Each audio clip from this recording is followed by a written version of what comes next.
नमस्कार विद्यार्थी मित्रांनो, मी समाधान कोकाटे सर, पॉलिटी बाय समाधान कोकाटे या ऑनलाईन प्लॅटफॉर्मवरती तुम्हा सर्वांचं पहिल्यांदा मी मनपूर्वक स्वागत करत आहे.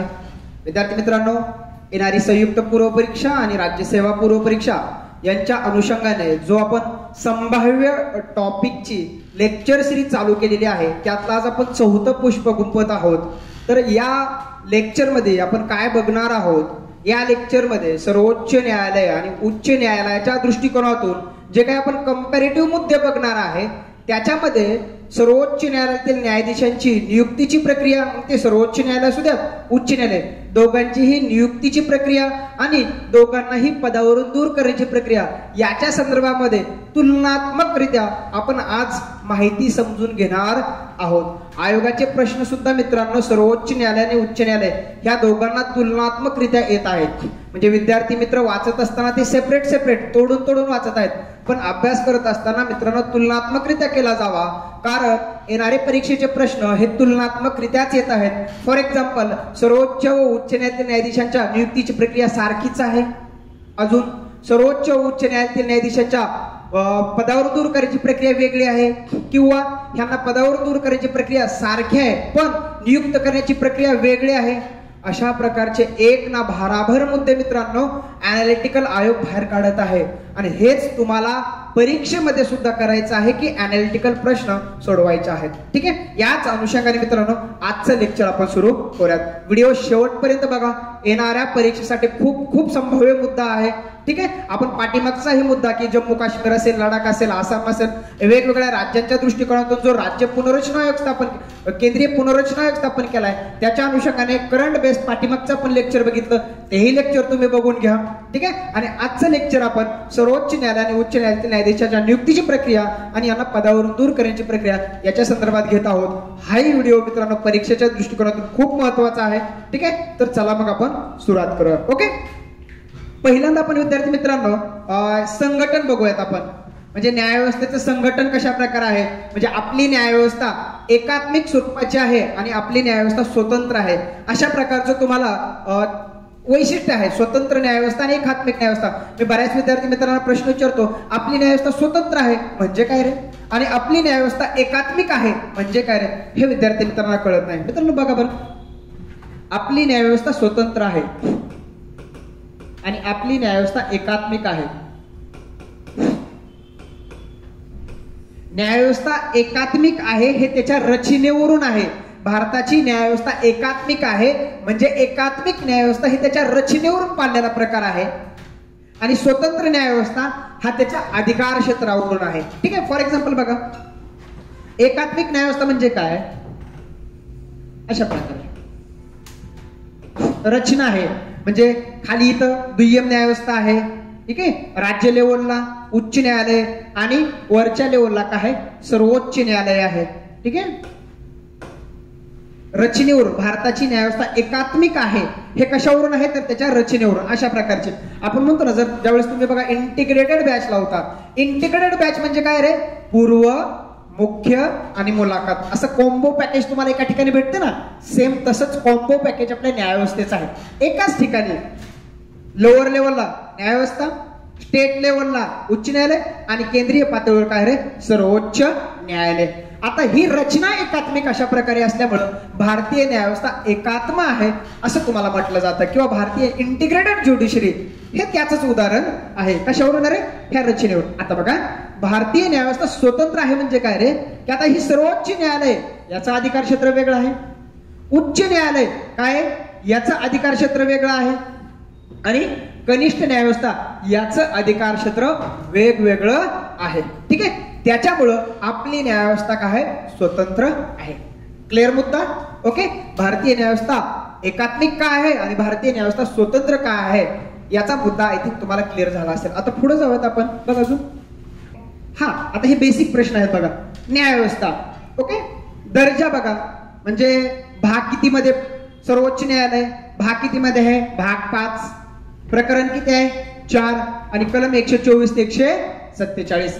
ओके, उच्च न्यायालय भाग किती आहे, किती भाग 6,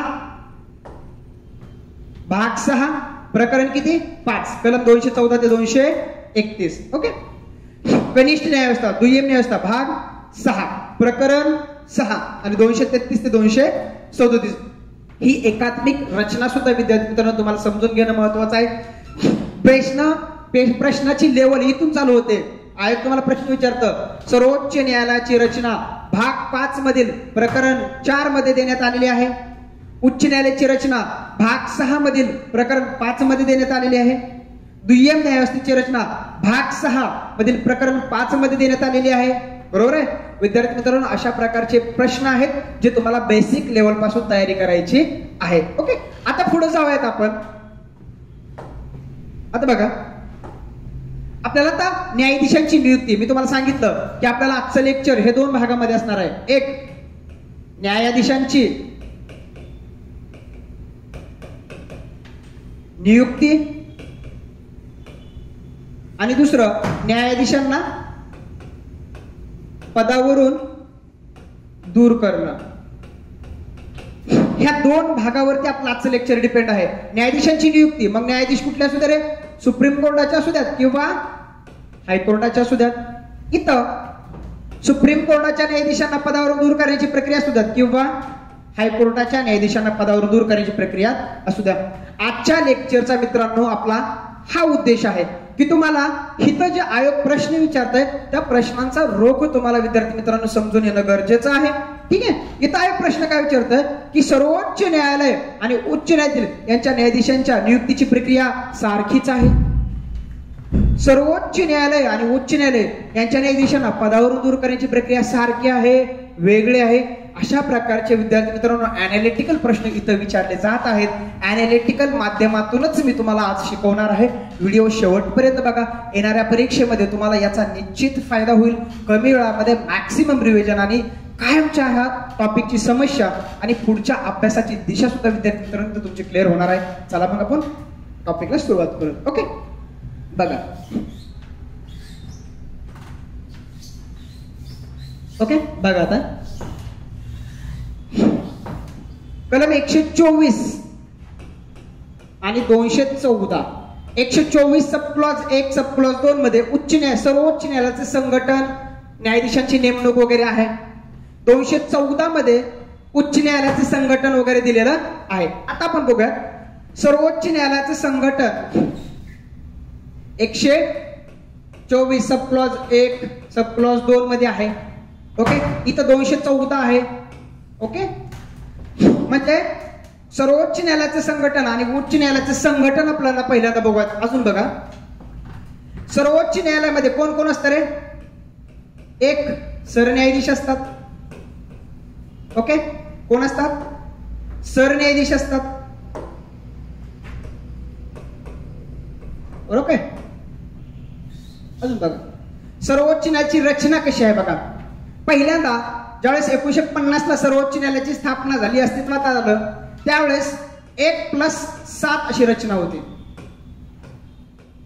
मग ते टप्प्याटप्प्याने वाढवत 1+ सध्या 33 = काय आहे 34 अशी रचना आहे. म्हणजे काय, हे एक कोण, सरन्यायाधीश. ओके, हे एक कोण विद्यार्थी मित्रांनो, हे एक कोण असतील, सरन्यायाधीश. ओके, आणि हे कोण असतील, इतर कोण असतील, हे सर्वोच्च न्यायालयाचे काय, इतर न्यायाधीश. ओके, अशी सर्वोच्च न्यायालयाची रचना आहे. एक सरन्यायाधीश आणि बाकी इतर न्यायाधीश. ओके, आता बघा उच्च न्यायालयाची रचना कशी आहे, 1+X. सर तुम्ही इथं निश्चित संख्या लिहिली, पण इथं निश्चित संख्या का लिहिली नाही, प्रत्येक राज्यातील इतर न्यायाधीशांची संख्या काय असू शकते रे, वेगवेगळी असते. राज्यातील लोकसंख्येच्या प्रमाणामध्ये इथलं X काय होऊ शकतं, बदलू शकतं. हा X कोण, उच्च न्यायालयाचे मुख्य न्यायाधीश. हे X कोण, उच्च न्यायालयाचे इतर न्यायाधीश. ओके, आता विद्यार्थी मित्रांनो हा जो X आहे, हा X प्रत्येक राज्यागणिक वेगळा असतो. म्हणजे प्रत्येक राज्यातील उच्च न्यायालयांच्या मुख्य न्यायाधीशांची संख्या एकच असेल, पण प्रत्येक न्यायालयातील इतर न्यायाधीशांची संख्या काय असेल रे? प्रत्येक उच्च न्यायालयातील इतर न्यायाधीशांची संख्या वेगवेगळी असेल. अजून बघा, सर्वोच्च न्यायालयातील इतर न्यायाधीशांची संख्या कोण ठरवते? संसद. हे ध्यानात घ्या. सर्वोच्च न्यायालयातील इतर न्यायाधीशांची संख्या कोण ठरवतात रे? संसद. उच्च न्यायालयातील इतर न्यायाधीशांची संख्या कोण ठरवतात? राष्ट्रपती. समजतंय का? मग आयोग तुम्हाला प्रश्न विचारतो, सर्वोच्च न्यायालयातील इतर न्यायाधीशांची संख्या संसद ठरवते, उच्च न्यायालयातील इतर न्यायाधीशांची संख्या राष्ट्रपती ठरवतात. फक्त अ बरोबर, फक्त ब बरोबर, दोन्ही बरोबर, दोन्ही चूक. मित्रांनो, हे अनालिटिकल गोष्टी आहेत. म्हणूनच तुम्हाला शेवटपर्यंत मी अनालिटिकल लेक्चर शिकवणार आहे. आणि 10 तारखेपासून जी आपली कंबाईन फोकस बॅच चालू होते, तिथं सुद्धा मी पूर्णपणे अनालिटिकलच अख्खी बॅच घेणार आहे. तर लेक्चर शेवटपर्यंत बघा. ओके. आता आपल्याला पुढे जायचं आहे की मग हे सरन्यायाधीशांची नियुक्ती कशी केली जाते, इतर न्यायाधीशांची नियुक्ती कशी केली जाते, ह्या मुख्य न्यायाधीशांची नियुक्ती कशी केली जाते, आणि ह्या इतर न्यायाधीशांची नियुक्ती कशी केली जाते. हा पहिला मुद्दा. दुसरा मुद्दा, ह्या इतर न्यायाधीशांना, सरन्यायाधीशांना पदावरून कसं दूर केलं जातं, यांना मुख्य न्यायाधीशांना पदावरून कसं दूर केलं जातं, आणि उच्च न्यायालयातील इतर न्यायाधीशांना पदावरून दूर कसं केलं जातं. हा दुसरा लेक्चरचा मुद्दा आहे, म्हणजे दुसरा पार्ट. लेक्चर आपण 2 पार्ट मध्ये बघणार आहे. यांची नियुक्ती पहिला पार्ट, आणि यांना पदावरून दूर करण्याची दुसरा पार्ट. ओके. आता पहिला पार्ट बघूयात, यांना नियुक्ती कशी होते. ओके. आता बघा,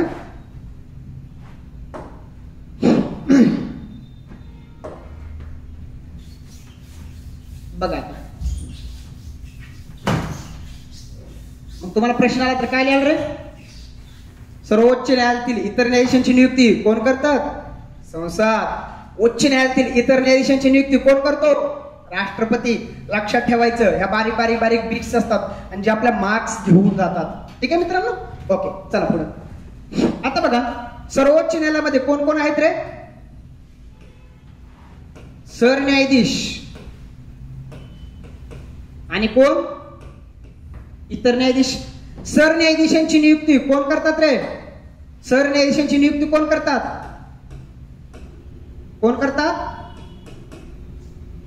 राष्ट्रपती. ओके. राष्ट्रपती करतात. सल्ला विचार विनिमय कोणाशी करतात? सुप्रीम कोर्ट आणि हायकोर्ट इथल्या त्यांना जेवढे आवश्यक न्यायाधीशांचा सल्ला घेणं, विचार घेणं आवश्यक वाटेल, एवढ्या सर्वोच्च न्यायालय आणि उच्च न्यायालयातील न्यायाधीशांशी विचार विनिमय करून भारताचे राष्ट्रपती कुणाची नेमणूक करतात रे? सरन्यायाधीशांची. Is it clear? ओके. आता पुढे बघा, सर्वोच्च न्यायालयातील इतर न्यायाधीश. सर्वोच्च न्यायालयातील इतर न्यायाधीशांची नियुक्ती कोण करतात? भारताचे राष्ट्रपती. सल्ला किंवा विचार विनिमय कोणाशी रे? भारताच्या सरन्यायाधीशांशी. बरोबर आहे? भारताच्या सरन्यायाधीशांशी सल्ला किंवा विचार विनिमय करून भारताचे राष्ट्रपती सुप्रीम कोर्टातील इतर न्यायाधीशांच्या नियुक्त्या करतात. येतं लक्षात? हे क्लिअर झालं? आता पुढे बघा, उच्च न्यायालय. उच्च न्यायालयाचे कोण रे? मुख्य न्यायाधीश. उच्च न्यायालयातील मुख्य न्यायाधीशाची नियुक्ती कोण करतात? राष्ट्रपती. सल्ला किंवा विचार विनिमय कोणाकोणाशी करतात रे? भारताचे सरन्यायाधीश. अजून कोण? ज्या राज्याचा मुख्य न्यायाधीश नियुक्त करायचा आहे त्या राज्याचे राज्यपाल. या दोघांशी विचार विनिमय करून भारताचे राष्ट्रपती संबंधित राज्याच्या मुख्य न्यायाधीशाची काय करतात रे? नियुक्ती करतात. पुढं आता त्या राज्यातील इतर न्यायाधीश. त्या इतर न्यायाधीशांची नियुक्ती सुद्धा कोण करतात रे? राष्ट्रपतीच. राज्यपालाचा कुठेही रोल नाहीये. ओके. सल्ला विचार विनिमय कोणाशी? सरन्यायाधीश आणि राज्यपाल ह्या दोन व्यक्ती, सरन्यायाधीश आणि राज्यपाल ह्या दोन व्यक्तींशी विचार विनिमय. आणि अजून कोणाशी असेल रे? ज्या राज्याचे हे इतर न्यायाधीश आहेत त्या राज्याच्या मुख्य न्यायाधीशाला. बरोबर आहे. मुख्य न्यायाधीश यांच्याशी विचार विनिमय करून त्या राज्याचे इतर न्यायाधीश नेमले जातील. चित्र बघा. सर्वोच्च न्यायालय सरन्यायाधीश नेमणूक कोण करतात? राष्ट्रपती. विचार विनिमय कोणाशी आहे? सर्वोच्च न्यायालय आणि उच्च न्यायालयातील इतर न्यायाधीश जेवढे राष्ट्रपतींना आवश्यक वाटतील त्यांच्याशी विचार विनिमय करून काय केलं जाईल रे? सरन्यायाधीश भारताच्या राष्ट्रपतीची नियुक्ती करतील. ओके. आता पुढे बघा. इतर न्यायाधीशांची नियुक्ती जे सुप्रीम कोर्टातील आहेत त्यांची नियुक्ती कोण करतात रे? भारताचे राष्ट्रपती. सल्ला किंवा विचार विनिमय कोणाचा आहे? भारताच्या सरन्यायाधीशांचा. आता बघा, भारताच्या सरन्यायाधीशांचा सल्ला हा राष्ट्रपतीवरती बंधनकारक असतो. मग प्रश्न उद्भवला की भारताच्या सरन्यायाधीशांचा सल्ला राष्ट्रपतीवरती जर बंधनकारक असेल तर त्या सल्ल्याचं स्वरूप नेमकं काय आहे? भारताचे सरन्यायाधीश राष्ट्रपतींना सांगतील त्या व्यक्तींची राष्ट्रपतींनी इतर न्यायाधीश पदावरती नियुक्ती करावी का? राष्ट्रपतींना इथं काही स्वच्छाधिकार आहे का?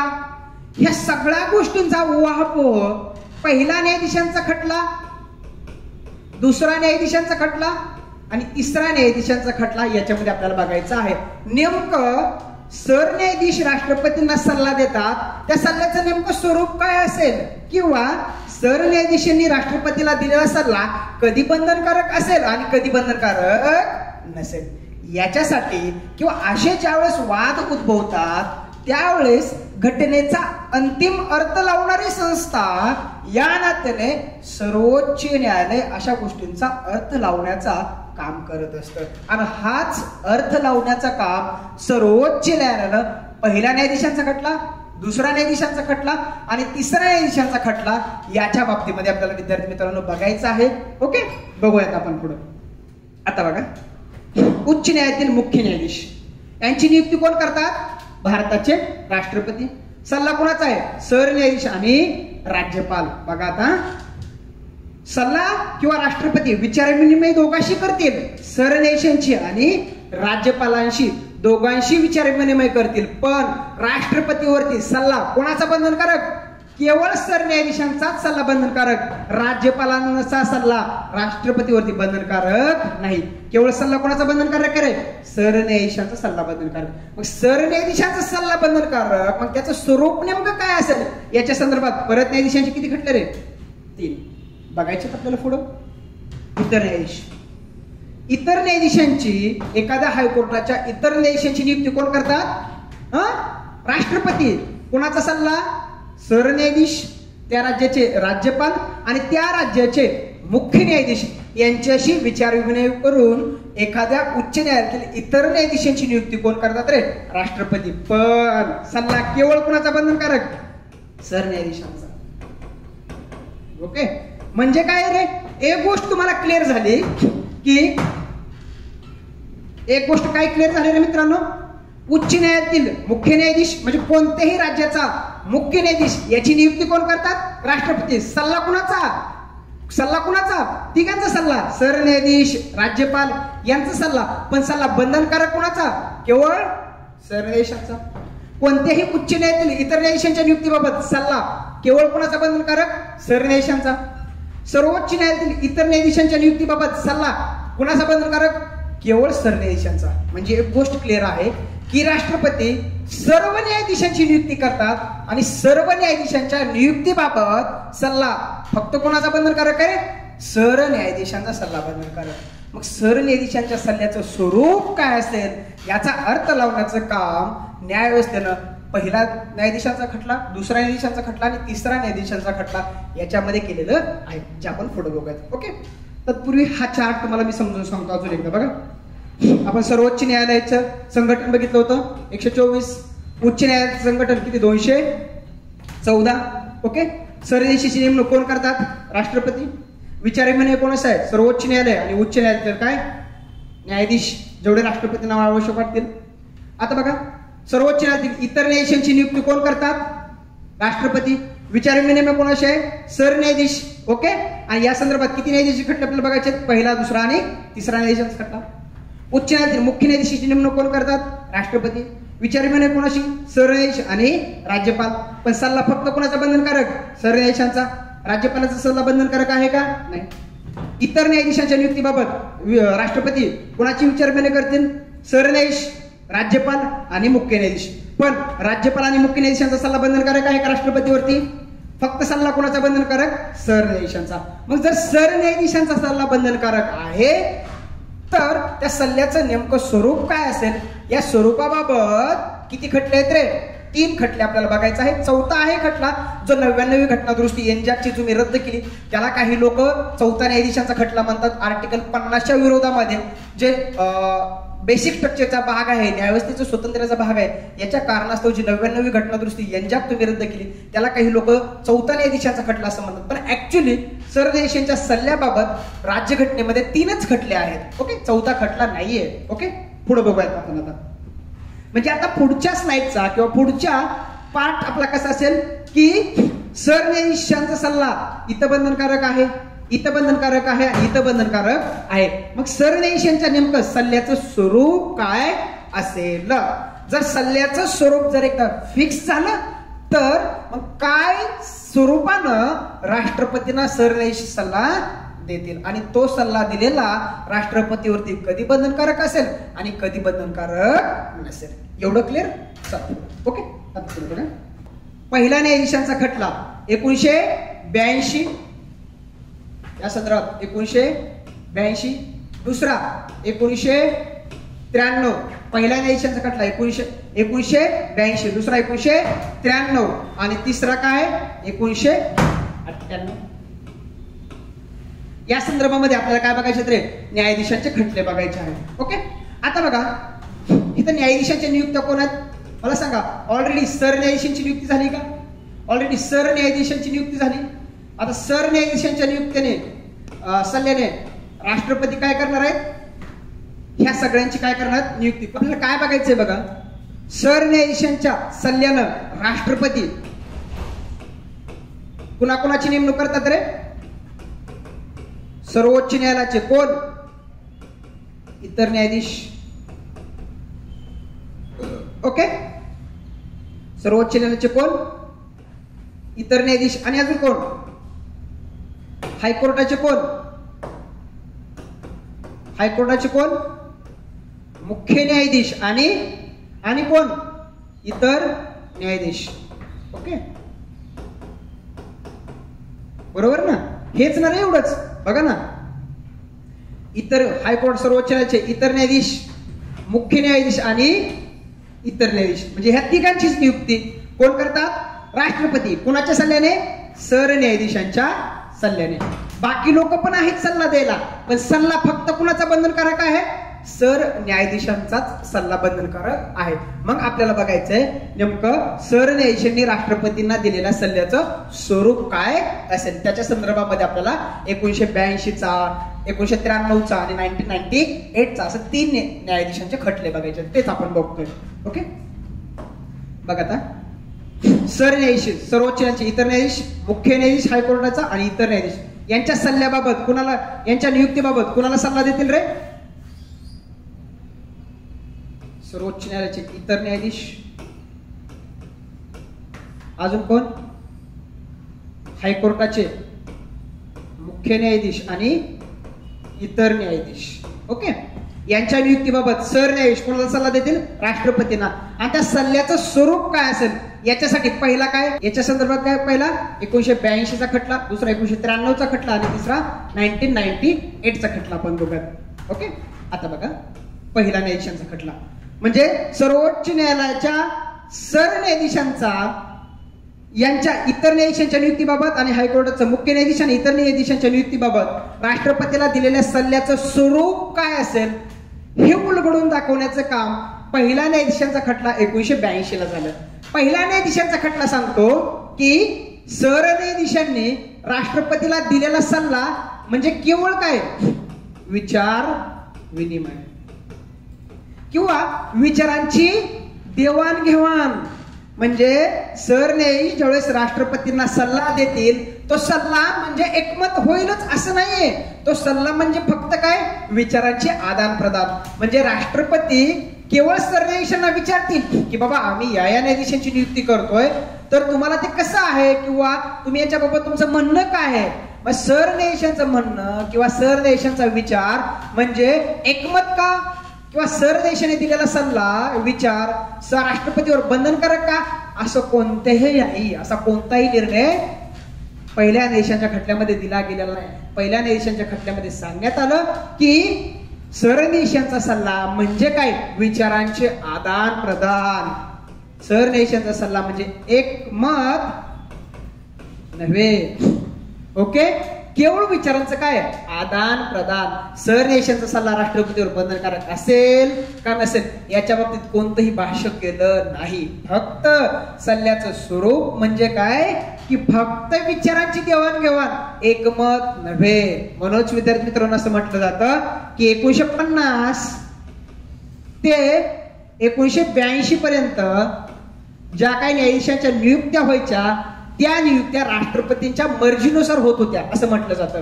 बघा ना, 1950 ते 1982 पर्यंत सरन्यायाधीशांच्या सल्ल्याचं नेमकं स्वरूप काय हे स्पष्ट नव्हतं. म्हणून असं म्हटलं जायचं की न्यायाधीशांच्या नियुक्त्या करण्याचा एकतर्फी अधिकार राष्ट्रपतींना होता. कळतंय, राष्ट्रपतींना होता. म्हणजेच कुणाला होता, त्याच्या पाठीमागचे कर्ता करविता पंतप्रधान आणि मंत्रिमंडळ. म्हणूनच काय की हेच बदलवण्याचं काम इथून सुरू झालं 1993 पासून. ओके, आणि 1998 ला तर न्यायाधीशांच्या नियुक्तीबाबत भारतामध्ये काय आलं, कॉलेजियम. की जे कॉलेजियम जगामध्ये असं कुठंच नाही विद्यार्थी मित्रांनो की न्यायाधीशांच्या नियुक्त्या न्यायाधीशच करतील. हे फक्त भारतातच आहे. आणि हीच व्यवस्था राजकारणांच्या डोळ्यामध्ये सलत आहे. आणि हीच व्यवस्था रद्द करण्यासाठी तुम्ही पावलं टाकली. मग राजा व्यंकटचलय्या आयोग असेल, मग त्यानंतर मनमोहन सिंगचे प्रयत्न असेल, त्याच्या अगोदर अटल बिहारी वाजपेयी सरकारचे प्रयत्न असेल, आणि फायनली नरेंद्र मोदी सरकारची 99वी घटना दुरुस्ती असेल. हे आपल्याला पुढे 4था न्यायाधीशांचा खटला त्याच्यामध्ये आपल्याला पाहायचंच आहे. ओके, आता पुढे बघा.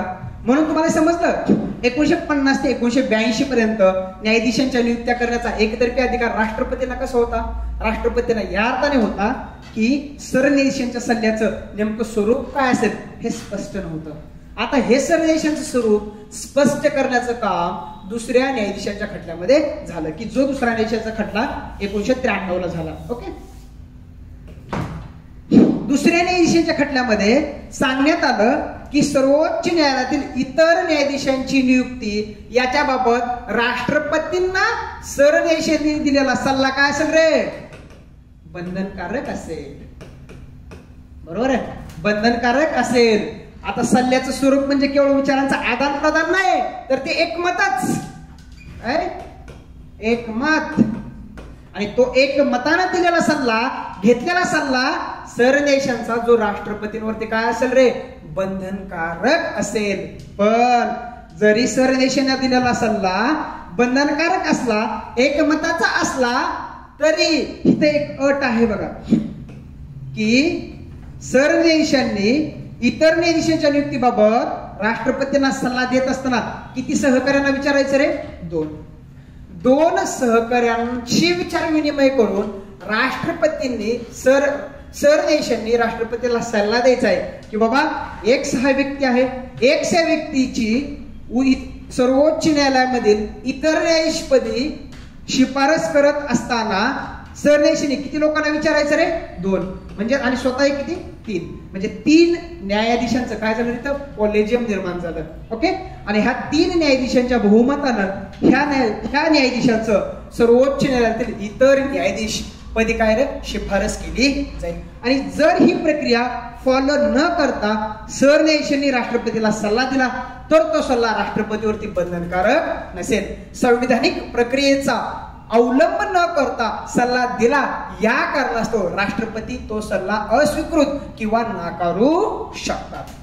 लक्षात, म्हणजे दुसऱ्या न्यायाधीशांच्या खटल्यामध्ये सरन्यायाधीशांचा सल्ला हा बंधनकारक असेल, परंतु सरन्यायाधीशांनी राष्ट्रपतीला सल्ला देत असताना किती जणांना विचारायचं रे, 2 जणांना. म्हणजेच 2 आणि सरन्यायाधीश स्वतः 1, म्हणजे असं 3 न्यायाधीशांच्या कॉलेजियमचा विचार घेऊन त्या न्यायाधीशाची काय होईल रे, सर्वोच्च न्यायालयाचा इतर न्यायाधीश म्हणून शिफारस केली जाईल.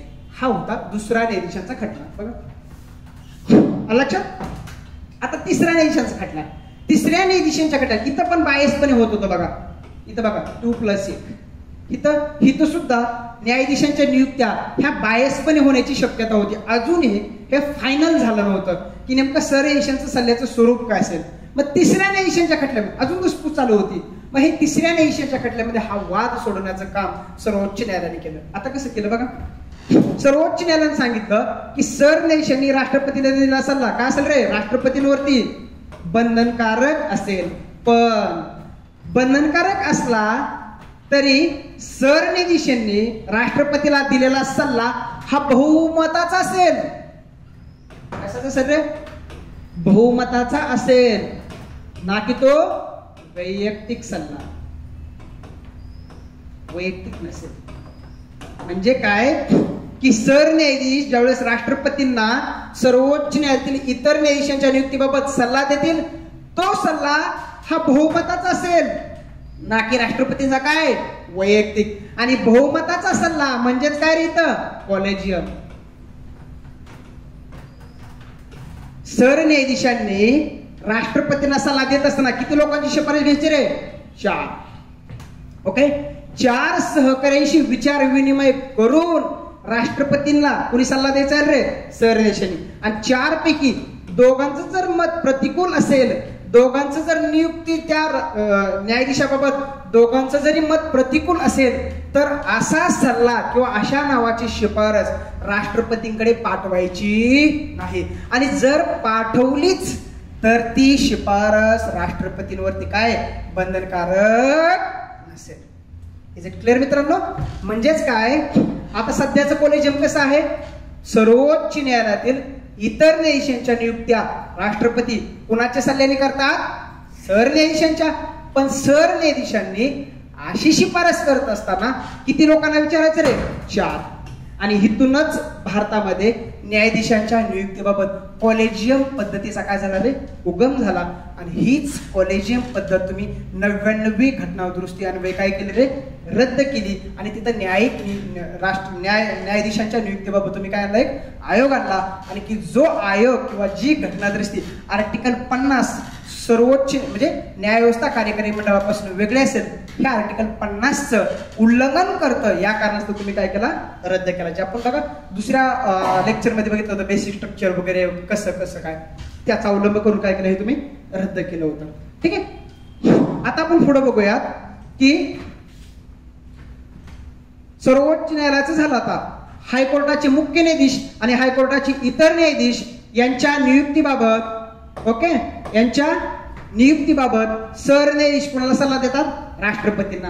आता उच्च न्यायालयाचे मुख्य न्यायाधीश आणि उच्च न्यायालयाचे इतर न्यायाधीश यांच्या नियुक्तीबाबत ज्यावेळेस सरन्यायाधीश राष्ट्रपतींना सल्ला देतील, त्या सल्ल्याचं नेमकं स्वरूप काय असेल. आता बघा, मग या संदर्भात सुद्धा कितवा खटला रे, पहिला न्यायाधीशांचा खटला 1982 ला.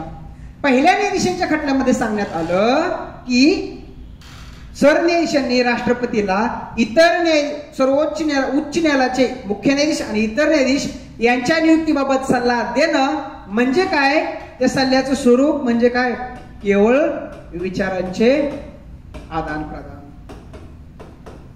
ओके, तो सल्ला राष्ट्रपती बंधनकारक असेल का नसेल या बाबतीमध्ये कोणतंही भाष्य केलं नाही. ह्यांच्या नियुक्तीबाबत सरन्यायाधीशांनी राष्ट्रपतीला दिलेला सल्ला म्हणजे केवळ काय रे, विचारांचे आदान प्रदान. तो सल्ला बंधनकारक असेल का नसेल याच्या बाबतीमध्ये कोणतंही भाष्य केलं. आता पुढे बघा, उच्च न्यायालयातील न्यायाधीशांच्या नियुक्तीबाबत राष्ट्रपतींना सरन्यायाधीशाने दिलेला सल्ला हा बंधनकारक असेल असा निर्णय कुठे देण्यात आला रे, दुसऱ्या न्यायाधीशांच्या खटल्यामध्ये. काय म्हटलं रे की सरन्यायाधीशांनी उच्च न्यायालयातील मुख्य न्यायाधीश आणि इतर न्यायाधीशांच्या नियुक्तीबाबत राष्ट्रपतीला दिलेला सल्ला राष्ट्रपतीवर काय असेल रे, बंधनकारक असेल. पण बंधनकारक जरी असला तरी मला सांगा, इथं 2 न्यायाधीशांच्या विचार विनिमय करायची अट आहे, इथं टाकली का रे, ही अट रद्द केली. म्हणजे उच्च न्यायालयातील न्यायाधीशांच्या नियुक्तीबाबत सरन्यायाधीशांनी राष्ट्रपतीला शिफारस करताना 2 जणांना विचारायची गरज आहे का रे? नाही. ओके, पण दिलेला सल्ला बंधनकारक असेल असा निर्णय दिला, पण 2 न्यायाधीशांना विचारायची गरज नाही. मित्रांनो, इथं फसू शकतं बघा. उच्च न्यायालयातील इतर न्यायाधीशांच्या नियुक्तीबाबत इथं 2ची शिफारस आहे आणि इथं 2ची शिफारस रद्द केली. पण इथं सुद्धा न्यायाधीशांच्या नियुक्त्या एकतर्फी होण्याचा धोका होता. हा धोका दूर करण्याचं किंवा हा ड्रॉबॅक दूर करण्याचं काम 3ऱ्या न्यायाधीशाच्या खटल्यामध्ये झालं. 3ऱ्या न्यायाधीशाच्या खटल्यामध्ये सुप्रीम कोर्टानं सांगितलं की उच्च न्यायालयातील न्यायाधीशांच्या नियुक्तीबाबत सरन्यायाधीशांनी राष्ट्रपतीला दिलेला सल्ला हा जरी बंधनकारक असला तरी सरन्यायाधीशांनी राष्ट्रपतींना शिफारस करत असताना 2 सहकार्यांचा काय करायचं रे? सल्ला घ्यायचा किंवा त्यांच्याशी काय करायचं? विचार विनिमय. आलं लक्षात? हे उच्च न्यायालयाच्या बाबतीमध्ये आहे. हे उच्च न्यायालयातील इतर न्यायाधीश आणि हे काय? हे उच्च न्यायालयातील न्यायाधीश आणि हे वरचं काय? सर्वोच्च न्यायालयातील. हे सर्वोच्च न्यायालयातील न्यायाधीशांच्या नियुक्तीबाबत राष्ट्रपतीला दिलेल्या सल्ल्याचं स्वरूप आहे आणि हे हायकोर्टाच्या न्यायाधीशांच्या नियुक्तीबाबत राष्ट्रपतींना सरन्यायाधीशांनी दिलेल्या सल्ल्याचं स्वरूप आहे. आता बघा, सध्याची काय व्यवस्था आहे की उच्च न्यायालयातील न्यायाधीशांच्या नियुक्तीबाबत सरन्यायाधीश राष्ट्रपतींना सल्ला देत असताना किती लोकांचा विचार घेतील? 4. आणि उच्च न्यायालयाच्या बाबतीमध्ये किती? 2. येतं लक्षात? हे चार्टच्या माध्यमातून तुम्हाला समजून सांगतो. बघा, आता पहिला न्यायाधीशांचा खटला, दुसरा न्यायाधीशांचा खटला, जे पाठीमागे घेतलं तेच रिव्हिजन करूया आपण. बघा, न्यायाधीश कुठले? सर्वोच्च न्यायालयाचे इतर न्यायाधीश आणि हे काय? उच्च न्यायालयाचे इतर न्यायाधीश आणि मुख्य न्यायाधीश. आता बघा, सर्वोच्च न्यायालयातील न्यायाधीशांच्या नियुक्तीबाबत सरन्यायाधीशांनी राष्ट्रपतीला दिलेला सल्ला याचं स्वरूप पहिल्या न्यायाधीशांच्या खटल्यामध्ये काय म्हटलं की विचार घेणं म्हणजे एकमत नव्हे, तर तो विचार विनिमय म्हणजे केवळ काय रे? मतांचे आदान प्रदान. ओके, पहिल्या न्यायाधीशांच्या खटल्यामध्ये म्हणजेच काय? 1982 पर्यंत, 1950 ते 1982 पर्यंत इतर ज्या काही न्यायाधीशांच्या नियुक्त्या व्हायच्या ह्या सर्व त्या एकतर्फी राष्ट्रपतींच्या मर्जीनुसार होत होत्या. हे अॅनालिटिकल इथं वाक्य आहे मित्रांनो. हे तुम्हाला वाक्य विचारलं जाईल. 1950 ते 1982 पर्यंत राष्ट्रपती म्हणजे न्यायाधीशांच्या नियुक्तीबाबत राष्ट्रपतींचा एकतर्फी अधिकार होता. वाक्य कसं असेल? बरोबर असेल. ओके, मग हेच बदलवण्याचं काम 1993च्या दुसऱ्या न्यायाधीशांच्या खटल्यामध्ये झालं आणि दुसऱ्या न्यायाधीशांच्या खटल्यामध्ये सांगितलं की विचार घेणं म्हणजे काय रे? एकमत होय. ओके, आणि सरन्यायाधीशांनी राष्ट्रपतीला दिलेला सल्ला काय रे? बंधनकारक असेल, पण 2 काय? ज्येष्ठ सहकार्यांशी विचार विनिमय करायचा. म्हणजे पहिल्यांदा जे काय कॉलेजियम आलं 1+3चं, हे 1+2चं, हे 1 कोण? सरन्यायाधीश आणि 2 कोण? हे ज्येष्ठ सहकारी. म्हणजे 3 न्यायाधीशांचं कॉलेजियम इथं काय करेल रे? सर्वोच्च न्यायालयातील इतर न्यायाधीशांची शिफारस कोणाला करेल? राष्ट्रपतीनं. ओके, आता पुढे बघा, हे अजून बदलवण्याचं काम कुठं झालं? 1998च्या 3ऱ्या न्यायाधीशाच्या खटल्यामध्ये. 3रा न्यायाधीशांचा खटला सांगतो की सरन्यायाधीशांचा सल्ला वैयक्तिक नसेल, तर तो कसा असेल रे? न्यायाधीशांच्या बहुमताचा असेल.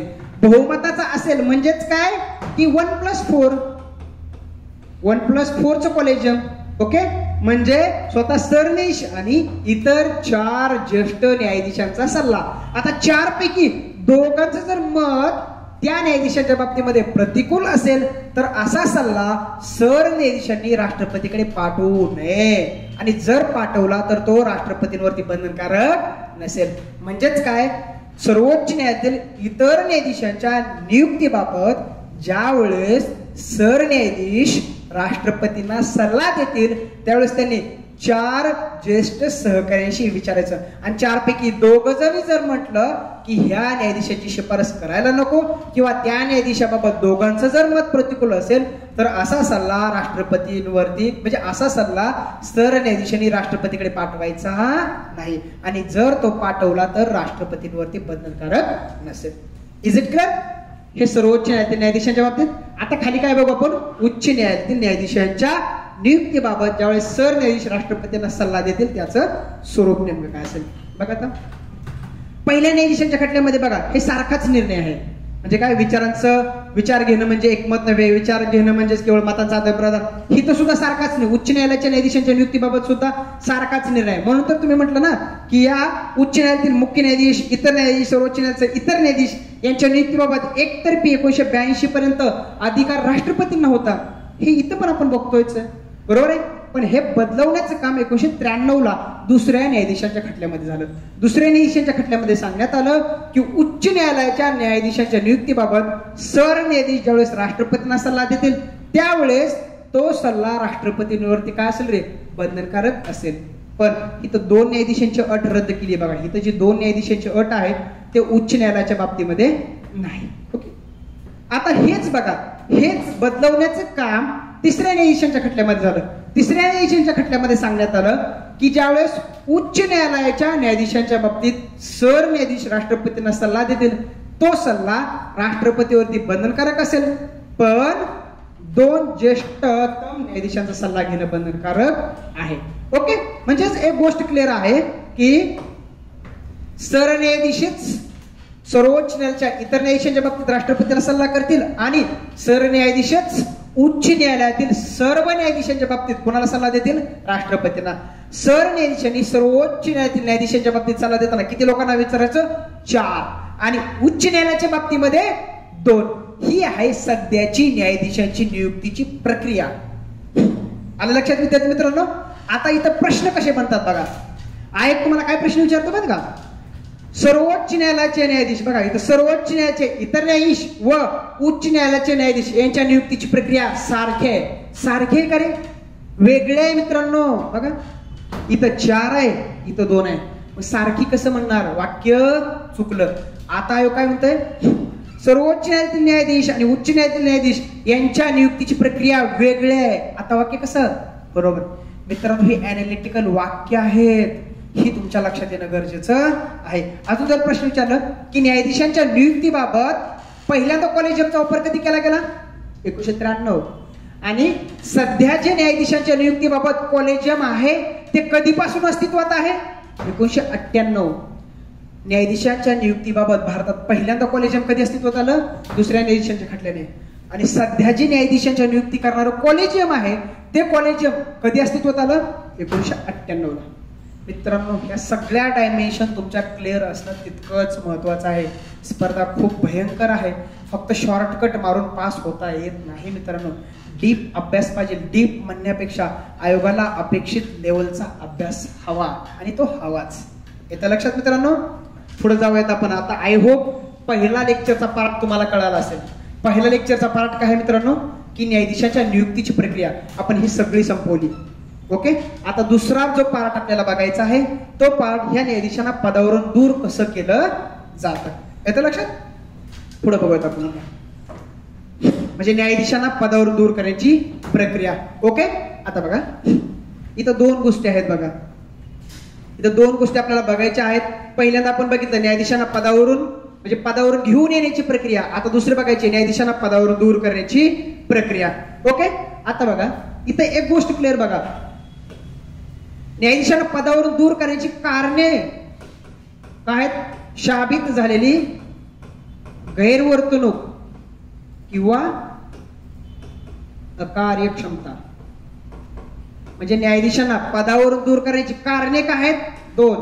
एक गैरवर्तणूक किंवा ही 124 मध्येच आहे बरं का, 124 मध्येच हे आहे.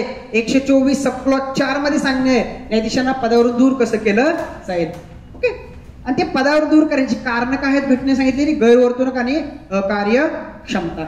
ओके, म्हणजे एक गोष्ट लक्षात घ्या की न्यायाधीशांना पदावर दूर करण्याचं काम ह्या 2 कारणांना होतं. आता बघा न्यायाधीशांना पदावर दूर करण्याची प्रक्रिया कुठे सांगितली, 19 न्यायाधीश चौकशी कायदा, न्यायाधीश चौकशी कायदा 1968 चा आहे.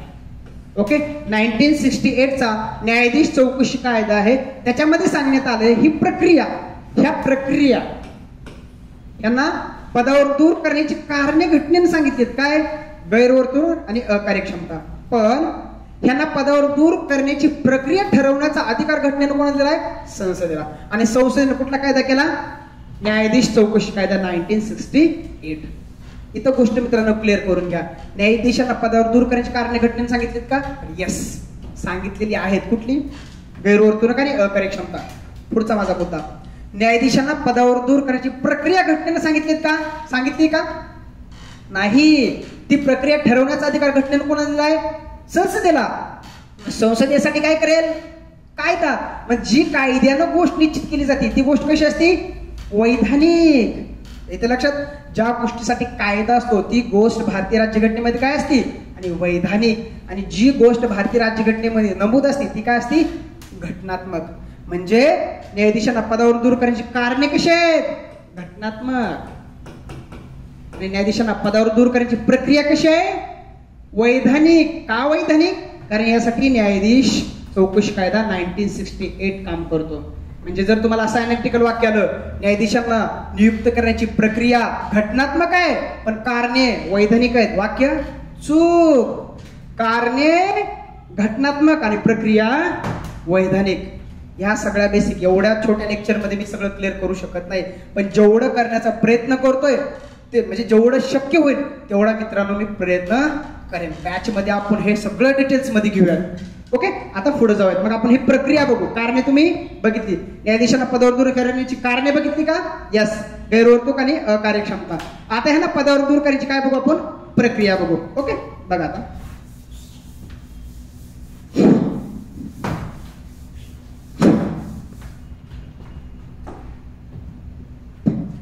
बघा आता, न्यायाधीशांना पदावर दूर करण्याची प्रक्रिया 124 मध्येच दिलेलं आहे. बघा आता, मग अशा प्रकारचं पहिल्यांदा काय आणावं लागलं रे? समावेदनाचा. समावेदनाचा काय आणावं लागेल तुम्हाला? म्हणजे बघा, सर्वोच्च न्यायालयातील न्यायाधीशांना पदावर करण्याची प्रक्रिया कुठे आहे? 124 क्लॉज 4. आणि उच्च न्यायालयाच्या बाबतीत कुठे आहे? 217. ओके, न्यायाधीश, सर्वोच्च न्यायालयाचे न्यायाधीश कुठे आहे? 124 क्लॉज 4. आणि उच्च न्यायालयाचे कुठे आहे? 217. ह्यांची कारणे काय? शाबित झालेली गैरवर्तणूक किंवा अकार्यक्षमता. ह्या आधारे यांना पदावर दूर केलं जातं. ह्यांना पदावर दूर करण्याची प्रक्रिया बघा. ह्यांना पदावर दूर करण्याचा समावेदनाचा ठराव. समावेदनाचा ठराव कुठं मांडावा लागतो? संसदेमध्ये. संसदेमध्ये म्हणजेच कुठं? लोकसभा किंवा राज्यसभा. जर लोकसभेमध्ये मांडायचं असेल तर 100 सदस्यांनी सही करून नोटीस कुणाला द्यायला पाहिजे? लोकसभेच्या सभापतींना. आणि राज्यसभेच्या बाबतीमध्ये नोटीस कुणाला द्यायची? 50 सदस्यांच्या सहीची नोटीस कुणाला द्यायची? राज्यसभेच्या सभापतींना. ओके, म्हणजेच काय की अध्यक्ष किंवा लोकसभेचे सभापती, राज्यसभेचे सभापती. म्हणजे राज्यसभेचे असं आणि इथं म्हटलं जातं चेअरमन. म्हणजे लोकसभेचे कोण असतात? स्पीकर. आणि इथं राज्यसभेचे कोण असतात? चेअरमन. ते कन्फ्युजन आहे बघा. आता लोकसभा चॅनेलवर सुद्धा हीच नावं विचारली जातात. लोकसभेचे सभापती आणि राज्यसभेचे अध्यक्ष. ठीक आहे, ह्यांच्याकडे काय दिला जातो? ठराव. जर लोकसभेच्या बाबतीमध्ये 100 आणि राज्यसभेच्या बाबतीमध्ये 50. अध्यक्ष किंवा सभापती ठराव काय करू शकतात रे? स्वीकारू शकतात किंवा नाकारू शकतात. जर ठराव अध्यक्ष किंवा सभापतीने स्वीकारला तर काय? 3 सदस्यीय कमिटी, 3 सदस्यीय चौकशी कमिटी बसते. 3 सदस्यीय कमिटी. त्या 3 सदस्यीय कमिटीमध्ये कोण असतात रे? सर्वोच्च न्यायालयाचे सरन्यायाधीश किंवा न्यायाधीश असतात, किंवा उच्च न्यायालयाचा मुख्य न्यायाधीश, किंवा एक ज्येष्ठ म्हणजे कायदे पंडित असतो.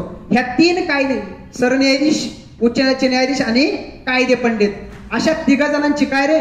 3 सदस्यीय कमिटी इथं काय करते? न्यायाधीशांची चौकशी करते. आणि ही समिती आपला अहवाल कोणाला देते रे? संसदेला. म्हणजे हा संसदेमध्ये मांडला जातो. संसदेमध्ये म्हणजेच कुठं? लोकसभा किंवा राज्यसभा. ह्या दोन्ही सभागृहांनी जर हा ठराव, हा चौकशीचा ठराव विशेष बहुमताने पारित केला. ओके, म्हणजे हा जो काय 3 सदस्यीय समितीनं सादर केलेला संसदेमधला अहवाल जर दोन्ही सभागृहांनी विशेष बहुमताने पारित केला तर हा विशेष बहुमताचा ठराव राष्ट्रपतीकडे जातो. आणि राष्ट्रपती फायनल न्यायाधीशांना पदावरून दूर करण्याचा काय करतात? आदेश काढतात. आणि अशा प्रकारे संबंधित न्यायाधीश काय होतो? पदावरून दूर होतो. प्रक्रिया परत एकदा सांगतो. ह्यांची सर्वोच्च न्यायालयाची 124 क्लॉज 4, हायकोर्टाची किती? 217. गैरवर्तणूक कार्यक्षमता संवेदनचा ठराव कुठे मांडता येईल तुम्हाला? कुठेही, संसदेमधल्या कुठल्याही सभा, लोकसभा आणि राज्यसभा. लोकसभेमध्ये मांडायचं असेल तर 100 सदस्यांचा पाठिंबा आणि राज्यसभेमध्ये मांडायचं असेल तर 50 सदस्यांचा पाठिंबा.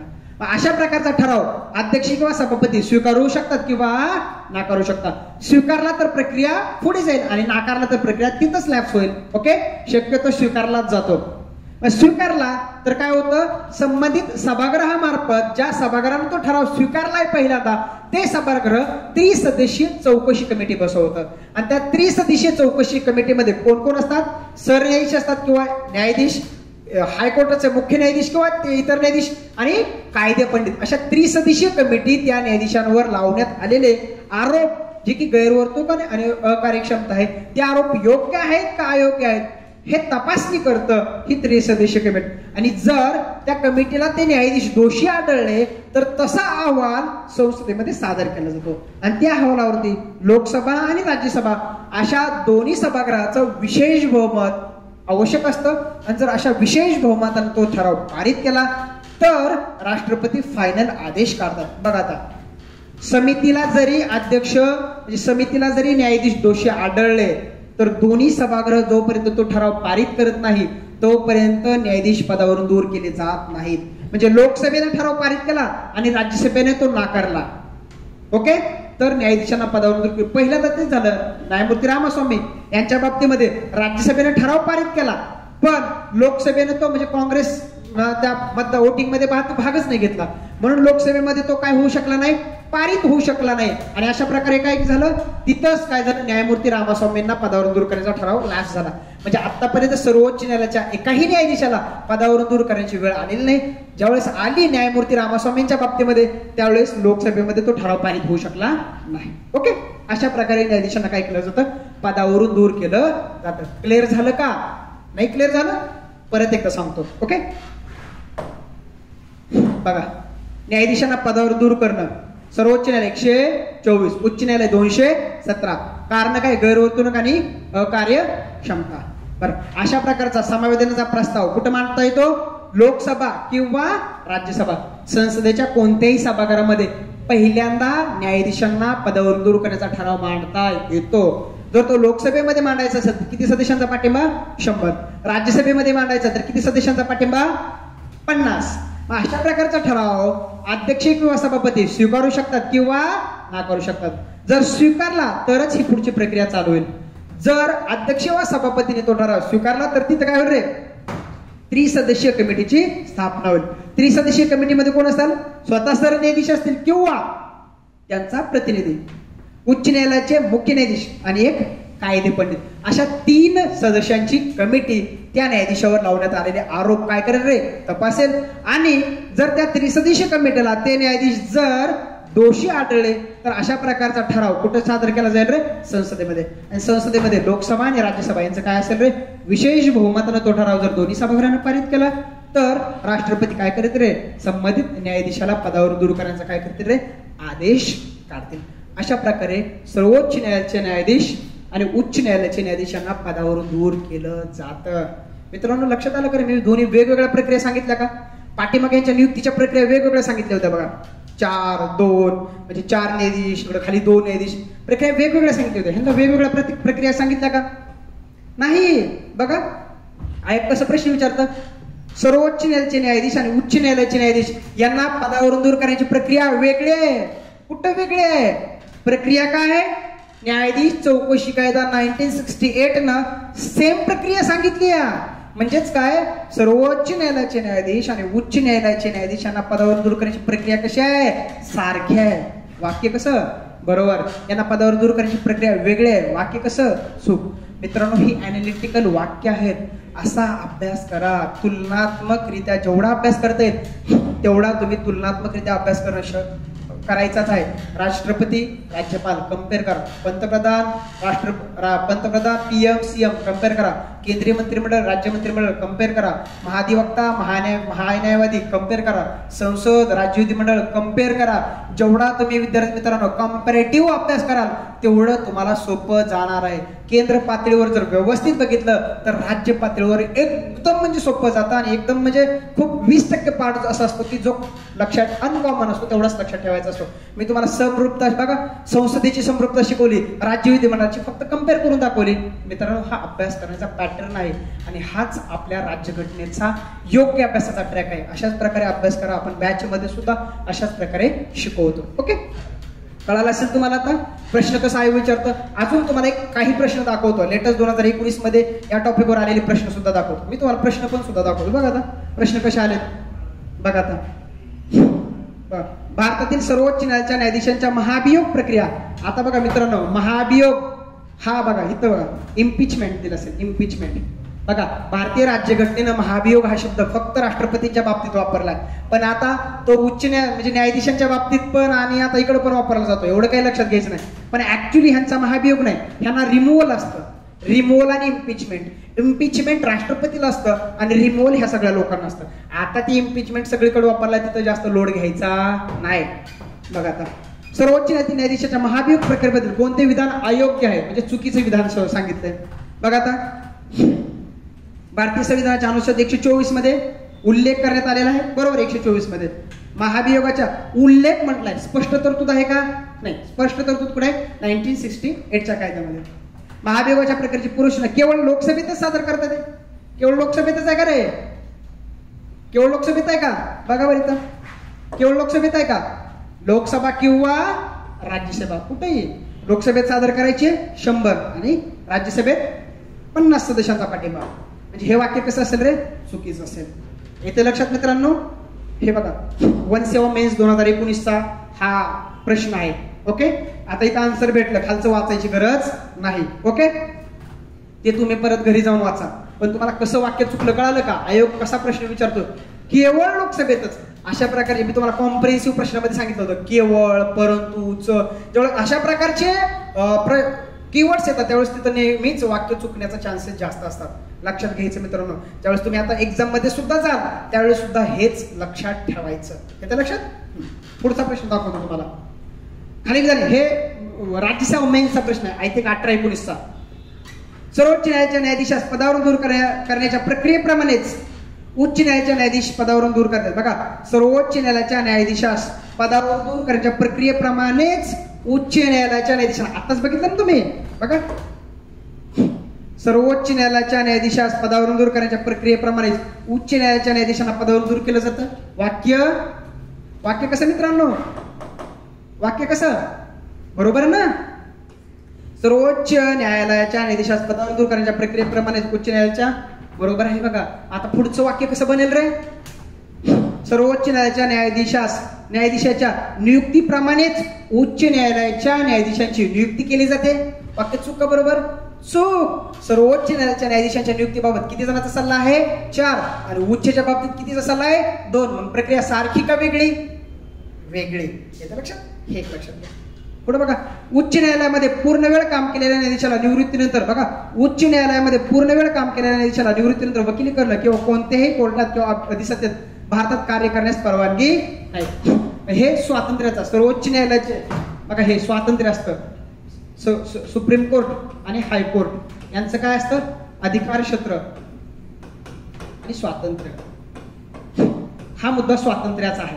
ठीक आहे. म्हणजे ह्यांनी निपक्षपातीपणे काय काम केलं पाहिजे, म्हणजे ह्यांनी न्यायाधीशांनी निपक्षपातीपणे काम करावं यासाठी त्यांना कोणती स्वातंत्र्य, लिबरलनेस पुरवलेला आहे याच्यावरती आयोगाने प्रश्न विचारला. तर हे वाक्य चुकीचं आहे मित्रांनो. सुप्रीम कोर्टाचे जे काही उच्च न्यायालयाच्या मधून रिटायर झालेले न्यायाधीश आहेत, ज्या कोर्टामधून ते रिटायर झालेत ते उच्च न्यायालय सोडून इतर उच्च न्यायालयामध्ये किंवा सर्वोच्च न्यायालयामध्ये वकिली करू शकतात. हे लक्षात घ्या मित्रांनो. ह्या बारीक बारीक बीट्स आहेत. म्हणून ही दोन्ही वाक्य काय असतात रे? बिनचूक आहेत. दोन्ही अयोग्य आहेत. येतं लक्षात मित्रांनो. हा प्रश्नांचा पॅटर्न आहे मित्रांनो. म्हणजे मी तुम्हाला आतापर्यंत काय शिकवलं मित्रांनो, हे सगळं व्यवस्थित पद्धतीने लक्षात घ्या. आतापर्यंत आपण काय शिकवलं? आतापर्यंत मी तुम्हाला काय शिकवलं? आतापर्यंत काय शिकवलं बघा. पहिल्या स्लाइड मध्ये हे वेलकम होतं. वेलकम समाधान कोकडे सर करत होते तुमचे. दुसऱ्या स्लाइड मध्ये आपण हे न्यायव्यवस्थेच्या बाबतीमध्ये शिकवलं सगळं. ओके. रिकॅप करूयात. हे न्याय व्यवस्थेच्या बाबतीमध्ये शिकवलं आपण हे सगळं. ओके, हे सगळं मटेरियल मी तुम्हाला क्वालिटी 194 या माझ्या स्वतःच्या टेलिग्राम चॅनलवरती उपलब्ध करून देतो, तो जॉईन करा. दुसरं बघा, हे दुसरं बघा, न्यायाधीशाच्या नियुक्तीबाबत मी हे सगळं शिकवलं तुम्हाला. Okay, comparative. त्यानंतर काय शिकवलं, हे खटले, न्यायाधीशाच्या नियुक्तीबाबत असणारे खटले शिकवलं.